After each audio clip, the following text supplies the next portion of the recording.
Welcome to the Stoic Responder Podcast. I'm your host, Christopher Healy. As a special agent who spent more than 15 years conducting large-scale fraud, money laundering, and public corruption investigations, Stoic philosophy provided a mindset edge that became the foundation of my professional success. My mission today is to share those same ancient mindset lessons with you so that you can turn obstacles into opportunities and adversity into advantage. Time to muster up. Hey everybody, welcome back to the Stoic Responder Podcast. This is episode 86. The superficial is fleeting. Folks, these are going to be some shorter episodes this week, and I try to keep them under 15 minutes to begin with, but we're definitely going to keep them a little bit shorter this week. Reason being, I am traveling a lot this week. I have a speech in Alabama that I'm giving to a law enforcement conference, and life is just hectic and chaotic right now for other reasons. Going to be traveling to Alabama, going to be traveling up to Arkansas at the end of the week as well. So we're going to have 4 quick episodes this week that hopefully get the point across and get you some good Stoic wisdom to take into your week without any of the extraneous nonsense. So before we get started, real quick, 2 companies I want you to check out. Number one is my favorite 501c3, the Overwatch Collective. The Overwatch Collective is a nonprofit and podcast funding therapy sessions and supporting mental health initiatives for our first responders, veterans, and their families. You can check them out at theoverwatchcollective.com. And number 2, I want to give a quick shout out to Blue Badge Coffee Company. Not only do they provide their customers with the absolute best, highest quality premium coffee that their money can buy, but they also take a portion of each and every sale and donate it to law enforcement agencies around our great nation to assist them in funding and maintaining peer support and wellness programs. It's a first responder run, police run business, and everything that they do, every bag of coffee they sell goes to support law enforcement agencies across the country, in particular their wellness programs. So check them out at bluebadgecoffee.com. As I said, the title of this episode is The Superficial is Fleeting. Let me start you out with a quote from Epictetus and jump right in. Epictetus tells us that the flourishing life cannot be achieved until we moderate our desires and see how superficial and fleeting they are. This is one of my favorite quotes because that I need to respond to, or not respond to, but return to on a regular basis, because it's so very easy, even well into my 40s, even into my mid 40s now, to still have this desire to kind of keep up with the Joneses, to do things that maybe are, not things that I really truly desire or need, but I'm doing just to scratch an itch because somebody else or someone else is doing this. Great example. Every night, starting about 6 o'clock in our neighborhood, or whenever the sun is setting, it's setting lower and lower. Earlier and earlier these days. People start driving around the neighborhood in golf carts, and we've seen this before in neighborhoods we've lived in the past. It's pretty common in neighborhoods in Texas. People buy a golf cart and they use it to drive up to the community mailboxes or to the community pool, or just to cruise around, just to do something in the evening, to go out, take in some of the weather and go cruise around. It drives my wife crazy because she is out for her evening walks. And when she goes out for her evening walks, she's like dodging golf carts left and right that are typically driven by, they load the whole family in after dinner, or they're driven by teenagers, whatever the case may be. And I see these, and the reason I'm talking about this is I see these things and I'm like, yeah, I want a golf cart. Even though I know, I would do better getting on the treadmill and going for a walk, or going for a walk outside, that the golf cart isn't really doing anything for me. It doesn't really serve a purpose. It's not really an investment. It's not something that, we don't live on a golf course. We just live in a big, huge neighborhood out in the country on, where people have big lots. And so people like to drive around, look at the houses, and just, be on golf carts. So there's really no purpose for it. But the more I see them in the neighborhood, the more I think to myself, we've got to have one of those. And that is exactly what I'm talking about when I say the superficial is fleeting. It's one of those things where everybody's got one, so you want one too. We've all got to get that.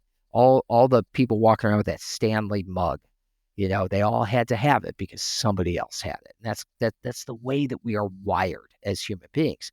Now, we see this a lot in the law enforcement profession. We all know that ambitious rookie, the one with the lifted and murdered out diesel truck. He's like a walking police department stereotype. If you got one of those like rookie cop starter pack memes on the internet, this guy would like check every box. He's living on Copenhagen and Monster in between trips to 24-hour fitness and his next overtime shift. And if you've ever been an FTO like I've been, or if you've ever trained one of these guys, and if you're honest, you know exactly who they are and what drives them, because there's a good chance that you may have even been that guy at some point. So all of us know that guy. All of us have either trained that guy or maybe even been that guy. And we tend to see that a lot with young cops because they go all in on the lifestyle. They come out of the academy feeling 10 feet tall and bulletproof. They're eager to prove themselves out on the street. But like most things in life, that facade, it's mostly superficial bluster. It's mostly just like showing up and puffing your chest out because you don't have any actual experience or any actual time in grade or any actual time on the street to prove yourself, to back yourself up. So you need to be the biggest, the loudest, the most stereotypical young police officer there could possibly be. You've got to take every overtime shift. You've got to, be stronger and faster than all the old salts out there. When you show up to a scene or when you have a case, you're going to go out and do things your way. You're going to bang your head against the wall. You're not going to ask anybody for how they would do it because what do these guys know, right? Look at me. I'm the young hot shit. But eventually that bluster fades, as it does for all of us.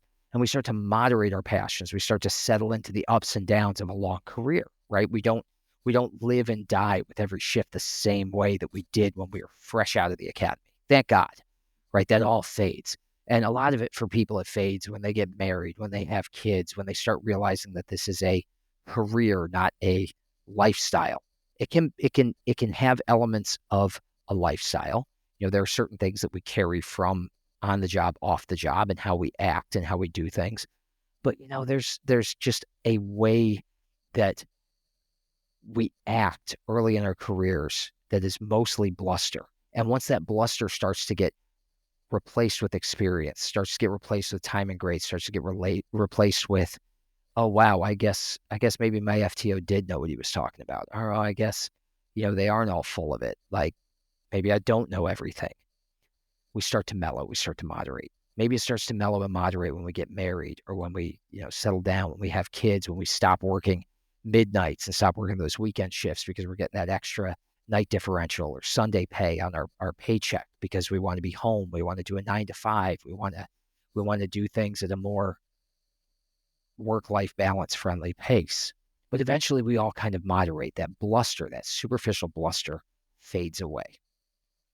And that's a good reminder that the same thing happens across our lives, not just in our careers, right? It's a good reminder that our desires are transient and unreliable, and we cannot flourish in life or our career until we moderate those desires and gain some long-term perspective, until we start looking at the long game, not the 7 seconds in front of our face. Now, there is a time and a place for that sort of process thinking, but there is also a time and a place to recognize what is superficial and what is baked in and what is long-term. So true fulfillment and meaning is going to come from not that fat overtime check or that adrenaline rush of another felony arrest or another, car chase or another whatever. It's going to come from a state of mind and inner peace and tranquility, knowing that without any question that we know who we are, we know what we're capable of, we know what we're doing. We have the wisdom that has replaced the bluster. We have the knowledge that has replaced the superficial. That's only going to be achieved when we start to find contentment within ourselves, independent of the external, independent of being driven by that constant craving for more and more and more, but recognizing instead that need to develop our inner resources, that need to develop our knowledge, our wisdom, our patience, our virtues, in other words.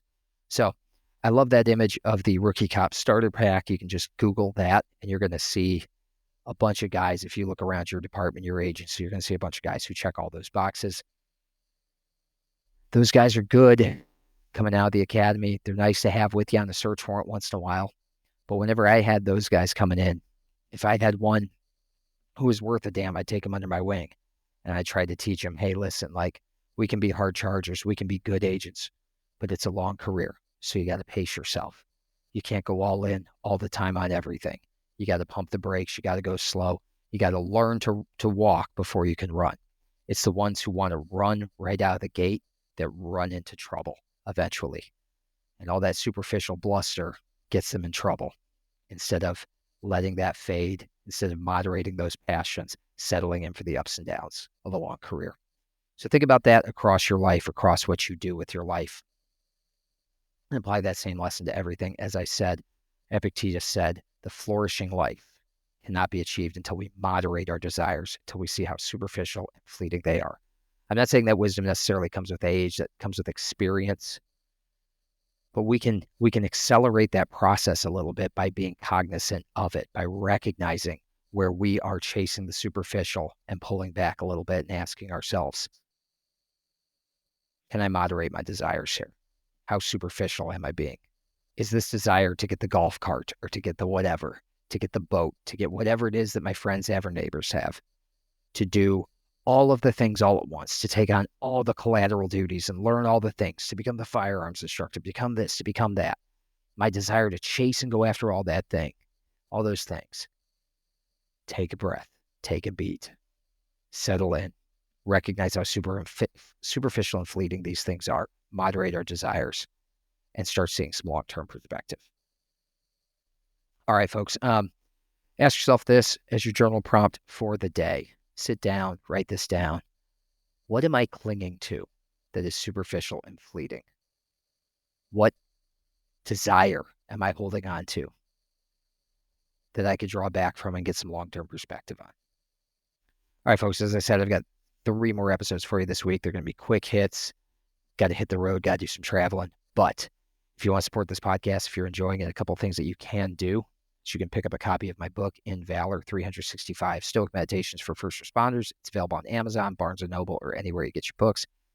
Kindle, Nook for instant download. Paperback edition is available as well. If you're like me and you like to take notes, you like to highlight things, it's going to be a great resource for you. It's going to give you an opportunity to practice this philosophy daily with some quotes, some contextualization that's directly relatable to your life, to your job in a fast-paced environment. It's going to give you, like I said, quotes, contextualization, journal prompts, action items to help you integrate these lessons and practice this philosophy daily. Because as we've said before, if you're new here, Stoicism is a practiced philosophy. It is a lived philosophy. It is not an exercise in beard stroking or academic argument or didactic argument or speculation. It is a lived philosophy. If you're not practicing it daily, if you're not taking time to look in the mirror and asking yourself these questions, doing these journal exercises, asking, what am I clinging to that's superficial and fleeting? Am I acting like that full of sound and fury, blustery rookie?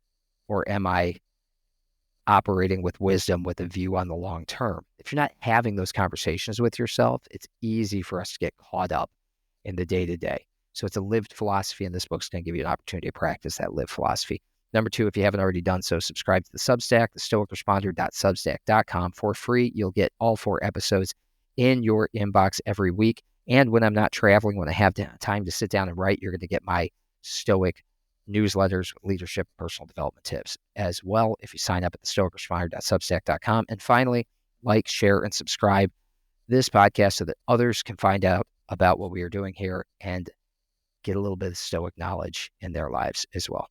Folks, 3 more episodes coming to you this week. Thanks so much. Until next time, you are out of roll. Thank you for listening. If you enjoyed this episode, please take a moment to subscribe, like, rate, and share this podcast so that we can spread the benefits of Stoicism to other first responders. It will only take you a few moments, but it can help us tremendously. Until next time, out of roll.